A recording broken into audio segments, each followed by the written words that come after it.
asalaamaaleykum wa rahmatullahi wa barakaatuhu. Imaam Omar Diène maa ngi lay nuyu. Imaam Babacar Ndiaye maa ngi lay nuyu. di nuyu waa Agnos yëpp. di nuyu tamit Imaam Moustapha Guèye. maa ngi déglu léegi seen jotaay bi ngeen am ak président. président nag président Sénégal gépp la. am ngeen ci sañ-sañ jokkoo ak moom waxtaan ak moom ci mbir moo xam ne rawatina moo wax ni moo leen ci woo. waaye dégg naa fa kàddu yoo xam ni jaaxal na ma lool ndax yéen waa Agnos signé ngeen pétition bi pour demander criminalisation kon peut-être da ngeen a wax ni kon dañ leen a nax kon wala da ngeen a bokk ci ñi ñu nax ndax dégg naa baatu tuuma ngeen yëkkati ni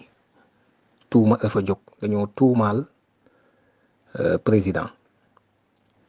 man de waxtaan wi yëpp déglu naa ko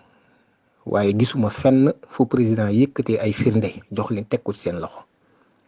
te man de bi may ñëw di rencontré waa Agnos secrétaire général bi recevoir ma muy imam Omar Diène ma fekk fa mbooloo document laa yëkkati teg ci loxoom ay firnde li ñuy wax ñu làmbatu ko te président moom xam na ni li ñuy wax làmbatu ko yéen lañ nar a jël nag def leen ñayu xare yu ngeen di ñuy xeexal lislaam loolu nag man maa ngi leen di déglu ndax dégg naa ci seen biir wax ngeen wax ni mbokk yi ko yëkkati it da ngeen waxtaan ak ñun jotaay boobu rek lay xaar danañu jaral it ñu fay presse bépp ñu ñëw fekke ko ba xam yéen lan ngeen di teg suñuy loxo ñun li ñu wax lu simple la am na détail yoo xam nag ñun duñ ci dugg ndax amuñu jot gi te it sunu dayoo ëpp na loolu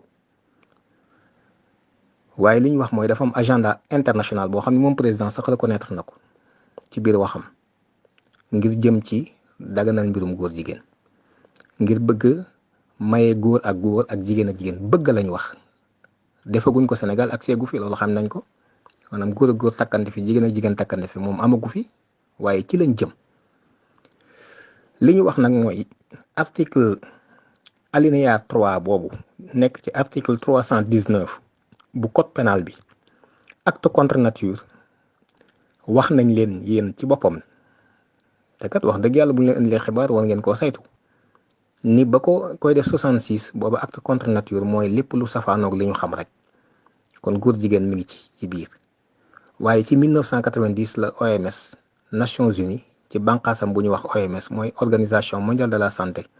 génne góor jigéen ci contre nature bokkatul ci li ñu xamul mu doon mbir moo xam ne kon léegi xam nañ ko comme ni ñu xamee yeneen mbir yépp mbir mu normal la. ci lañ ko retiré ci la nouvelle classification internationale des maladies te jox naa leen document bi yemul ci loolu bi ñu demee ba ci le 15 juin 2011 ci la Nations Unies jël nag ab loi boo xam ne moom la ñuy tuddee résolution boo xam ne le comité des droits de l'homme des Nations Unies moo ko jël pour nag jox leen ak yelleef ñu koy tox ay nouveaux droits yéen a ngi wax ci seeni biiri wax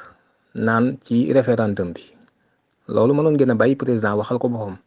waaye yéen waru leen a xuus ci mbirum politique yéen yàlla rek ngeen fi war a nekkal waaye moom président dem leen ci constitution bi lu jëm ci àq ak yelleef yi jëm ci sénégalais yi te ñu am ko mu nga ñu listé ci article 8 ba diggante article 7 article 8 bi nag ci lañ listé àq ak yelleefu sénégalais yi ba tudd ci li ñuy wax un droit à un environnement sain dem leen ci article 8 bu constitution bi nit looy wax da nga ko war a xam. ndax bàmmee la ngi ñëw te ñun ñi ñëpp kenn du ci mucc teg wa kulluhumu atihi yawmal qiyaamati farda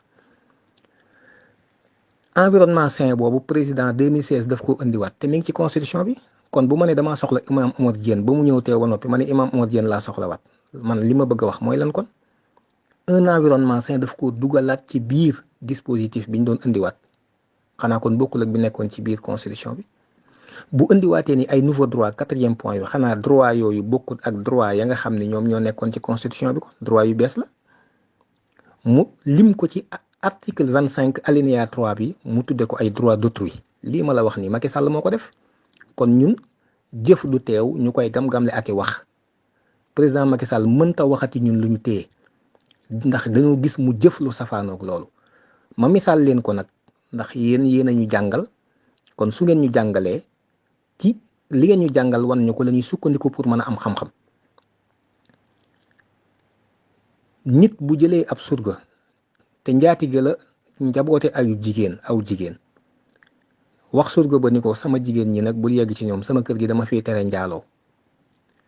ñu dem ba yàgg mu fekk leen ci biir néeg ba fekk ko ci benn doomam bu jigéen. mu ni ko lan laa la njaatige li ko lan laa la waxoon naa la sama kër gi dama fiy tere njaaloo. mu ni ko déedéet, waaye jigéen ñi kenn du ci ëmb. ñun li ñuy wax ak moom li muy wax bokkul. moom moomul réew mi te it réew mi kenn tënku ko ci ak nekkam. laata muy gane àdduna ak man mii laata may gane àdduna réew mi amoon na. dañ fiy jóge incha allahu rabbi bàyyi réew mi muy dox. kon réew mi kenn mënu koo tënk ci nekkum nit ak kàdduy nit. réew mi ay loi moo ko tënk te moom kàddoom du loi. ba la mu cay wax ñu ne koy téye naan wax na ci nangam déedéet, li muy wax kañ bu fekkente ni lu wér la te nawloo na askan wi, nawloo na kilifa yi diine yi nga xam ne signé nañ ko di vrai ay kilifa ñooña kon kañ li ko askan wi sàkku na ko def. lan moo fi indi fi mu nekk nii jaaxleem gi mu jaaxle mbaa du daa jël avance boo xam ne mënu cee dellu ginnaaw. yow saw njaboot ni ñun dañoo bëgg loi bii te ba mu demee ca àll ba ñooñu ne ko dañoo bëgg loi pour criminaliser vol de bétail da koo daal di def. amu ci woon ak jaaxle di woowu leen ci yéen ñi bi jigéen ñi jógee ni ko ñun dañoo bëgg loi pour criminaliser viol mais da koo def amu ci woon ak jaaxle. léegi ñu ni nañ criminaliser góor jigéen rek moom mu daal di jaaxle fi mu nekk nii ni dañoo bëgg a yee fitna wala dañoo bëgg politique. ma ne bu mu jaxase wax ji yéen nag jàpp ma ni da ngeen nangoo doon ñayu xareem woo xam ni ci yéen lay jaar ngir ñu nasaxal l'islam daaneel raayub l'islam. maa ngi am kontante lool ci lenn ci lu ma dégg ci kàddu imam Moustapha Guèye mu wax ni lu yàlla bañ la kon képp ku gëm yàlla it da nga koy bañ. man de jàpp naa ni loolu mooy li war a am. ñun nag sunu dund kenn rek kay doon suñu kilifa muy yàlla moom dong la ñu bàyyi xel yi tamit te xam na ni incha allahu rabbi léegi ñu dem ci biir bàmmeel. kon réew mi ëpp na Senghor ëpp na Abdou Diouf ëpp na Abdoulaye Wade ëpp na Macky Sall te yéen am ngeen cër yoo xam ne yàlla leen ko jox Macky Sall joxu leen ko. bari na ci yéen ñoo xam ni ba ñuy nekk imam booba mi ngi jàng kon nag jàpp naa ni suy wax ak yéen ci mbir mii d'abord du yéen la ci waroon a waxal ndax bu dee kilifay diine yi du yéen ay kilifay diine réew mi. xam na fi sëñ Babacar Sy Mansour nekk te sëñ Babacar Sy Mansour interpellé na leen ci directement gàmmu 2019 tontu wuñ ko. sëñ Mountakha bërki démb waxlu na ci kon bu bëggoon a wax ak moom day dem ci sëñ Mountakha ni ñu yéen waa ànd sàmm jikko yi nañ daje ci kanamu sëñ Mountakha wala nañ daje ci kanamu sëñ Babacar Sy Mansour wala nañ daje ci kanamu sëñ Mouhamadou Mahi Niass wala sëñ Cheikh Ahmed Tidiane Niass wala Cheikh al Bekay wala sëñ Mouniru Ndiégène wala sëñ Assane Seck bu Thiénaba wala xalif général des Layènes wala kenn ci xalifa yi nañ fa daje. RTS ñëw presse nationale internationale ñëw mu toog ñu génne suñuy document mu wan ñu ne ñun li ñuy wax dañ koo tuumaal dañ ko sosal waaye yéen lay jël moom am na ay service yoo xam ne ñoo ko nekkal mu leen di fay alali réew mi di leen fay am na ñu ko nekkal ci politique am ñu ko nekkal ci leneen ñooñu lan moo tax mënuñu ko defal plaidoyer kon li mu bëgg ci firnde ndax déglu nañu gis na argument yi ñu génne na génne weddi ko te yóbbul ko kilifa diine yi waaye du ko def yéen la bëgg a jaare ci yéen néewal doole l'islam ji ngeen xam ni kon am ngeen ci responsabilité bu historique. kaddu yi may wax nii tamit lu may publier lay doon su ma noppee nii danaa ko def ci vidéo publier ko ñëpp jot ci ndax waxuñu ci lu ñuy xuumtoo liñ ci def lépp yàlla rek lañ ci jiital moom lañ ci bàyyi xel kon danaa ko publier tamit incha allahu rabbi waaye ngeen jàpp daal ni man maa ngi teewlu fi mu ne dañoo nekk ci tournée waaye maa ngi teewlu suba bu ngeen ñu woowoon man damay dëppaat wëlbatiku ndax seen jataay boobu yàkkamti naa ko lool ginnaaw yéen a war a leeralaat nit ñi ndax da ngeen a jàpp ni dañoo tuumal te dañuy manipuler nit ñi man maa ngi xaar ngeen woo ma pour wane manipulation bi fan la nekk ndax jàpp naa ne lu ngeen wax rek dëgg la war a doon jërë ngeen jëf wasalaam. Et nous, Association des imams et oulémas du Sénégal, vraiment, nous le soutenons, n'est-ce pas, surtout sur les futures échéances électorales, n'est-ce pas, notamment